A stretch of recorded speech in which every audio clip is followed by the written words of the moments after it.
Alhamdulillahi rabbil alamin wassalatu wassalamu ala asrofil anbiya'i wal mursalin sayyidina wa habibina wa syafi'ina wa maulana Muhammadin sallallahu alaihi wasallam wa ala alihi wa sahbihi ajma'in.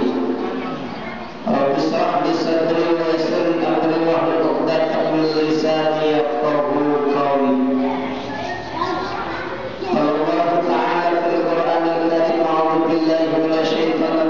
Bismillahirrahmanirrahim. Yauma tashhadu 'alaihim alsinatuhum wa aydihim wa arjuluhum bima kanu yaf'alun. Al-ayat sadaqallahu al-azim wa sadaqa rasuluhu nabiyul habibul karim. Wa nahnu 'ala dzalika minasyahidin wa syakirin. Walhamdulillahi rabbil alamin. Hadirin para ustazah yang hadir pada hari ini yang sama-sama kita muliakan, mudah-mudahan Allah Subhanahu wa taala panjangkan umur beliau, Allah berikan kesehatan, Allah berikan keberkahan serta manfaat ilmu yang guru berikan kepada kita semua, amin ya rabbal alamin. Alhamdulillah, pada hari ini kita masih dapat kumpul bersama-sama di tempat yang mulia ini dalam rangka thalaqul ilmi dan silaturahim. Mudah-mudahan bentuk pertemuan ini akan membawa suatu manfaat sehingga bisa menambah keimanan dan ketakwaan kita kepada Allah Subhanahu wa taala. Salawat dan salam selalu tercurahkan kepada junjungan baginda Nabi besar kita Muhammad sallallahu alaihi wasallam, kepada keluarga sahabat serta kita seluruh umat yang berada di akhir zaman. Mudah-mudahan kelak nanti di yaumul qiyamah akan mendapatkan syafaatul uzma atau pertolongan daripada Nabi besar kita Muhammad sallallahu alaihi wasallam. Jemaah ibu-ibu yang saya muliakan, alhamdulillah saya bisa bersilaturahmi ke tempat ini, ke masjid ini dalam rangka thalaqul ilmi yang memang begitu besar fadilah orang yang menuntut ilmu, dan juga begitu besar fadilah atau keutamaan orang bersilaturahmi. Rasulullah SAW mengatakan, man ahabba ayat syaralahu fi rizqihi wa yusa'alahu fi asarihi falyasrahimah. Ada dua keistimewaan orang yang suka, orang yang senang bersilaturahmi. Dikumpul di sini kan salah satu silaturahmi. Saya yakin rumahnya pasti beda-beda ibu. Ada yang dekat, ada yang jauh, ada yang beda RT. Tapi satu RW ya? Satu RW? Iya, satu RW. Nah, memang kata Rasulullah menganjurkan kepada kita untuk banyak-banyak bersilaturahmi. Apa yang pertama, orang yang bersilaturahmi Allah akan tambahkan rezekinya. amin Amin. Jadi rezekinya akan ditambah oleh Allah Subhanahu wa ta'ala. Ini gue kayak gini. Ini kan kalau di rumah mungkin nggak ada, tapi di sini ada. Itu rezeki bukan? Boleh dimakan enggak? Silakan diambil karena panitia sudah mengikhlaskannya.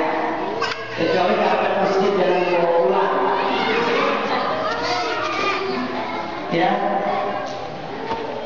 Jadi itu rezeki, Allah tambahkan rezekinya. Kemudian orang yang suka silaturahmi, Allah akan panjangkan umurnya. Amin. Kayaknya Allah lagi panjangin umur. Mudah-mudahan yang hadir pada hari ini umurnya panjang. Amin. Sampai 2000 tahun. Amin. Sanggup nggak? Ada yang mau 2000 tahun enggak? Ya, mau sendiri, jangan buat sendiri. Jadi memang Allah begitu besar memberikan fadilah keutamaan orang yang bersilaturahmi. Apalagi orang yang di jalan dari rumah ke sini itu kan luar biasa. Langkah kaki kita itu Allah akan catat. Allah akan berikan nilai ibadah, nilai pahala yang begitu sangat besar di hadapan Allah Subhanahu wa Ta'ala. Makanya kalau datang ke sini niatnya lillahi ta'ala. Itu anak siapa sih mana?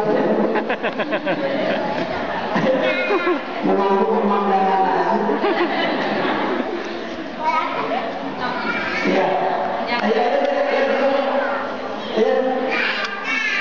Sampai mana saya ngomong tadi? Langkah kaki kita itu Allah akan berikan nilai pahala yang besar. Makanya niati pertama thalabul ilmi, datang ke masjid untuk menuntut ilmu. Makanya kata Rasulullah SAW, innamal a'malu binniyat. Bahwa semua perbuatan, semua amalan ibadah kita tergantung bagaimana niatnya. Ini akan dicatat oleh Allah Subhanahu wa Ta'ala. Ibu datang ke sini kalau niatnya mau ngaji, itu pahalanya besar sekali. Tapi kalau datang kemarin rame-rame memang niatnya mau lihat saya yang ganteng,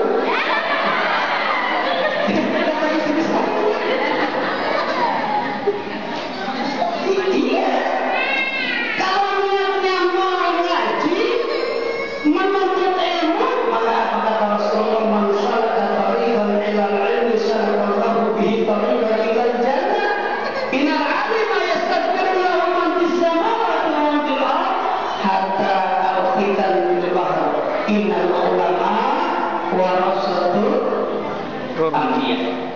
Jadi siapa orang yang berjalan untuk menuju tempat ilmu, menuju majelis ilmu, maka seperti dia sedang berjalan menuju surganya Allah Subhanahu wa Ta'ala. Maka sekarang kita jalan dari rumah, kita izin sama suami kita apa? Bapak atau maminya apa? Yayang, oh mungkin manggil Yayang dulu pada saat pacaran. Ya, betul enggak? Sekarang memanggilnya udah Yayang lagi, bukan mau pergi udah sudah jatuh enggak? Kayak izin. Izin sama suami mau ngaji, luar biasa pahalanya di hadapan Allah Subhanahu wa Ta'ala. Maka kalau ngaji itu kita harus izin sama suami kita. Kalau saya tanya tadi mau ngaji izin nggak sama suami? Ada yang enggak?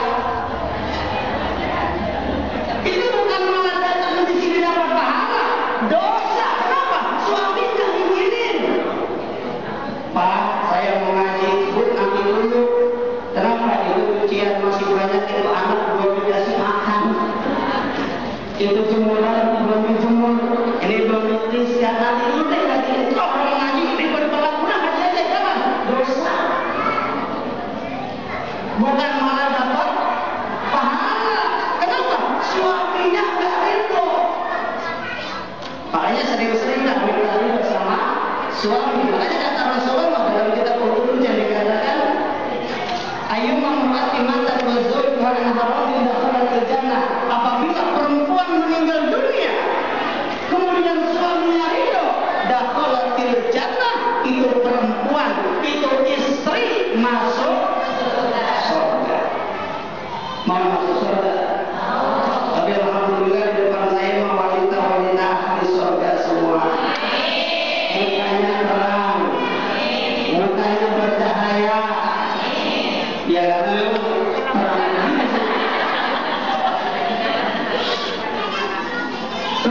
Ya, maka kita jalan di sini menuntut ilmu, duduk kita di sini, itikaf kita di masjid ini, pahalanya dapat, ilmunya juga dapat. Makanya orang berjalan menuntut ilmu seolah-olah dia sedang berjalan menuju surga Allah Subhanahu wa Ta'ala. Nah di sini ini kita dapat ilmu, dapat silaturahim, karena kumpul kita semua di sini.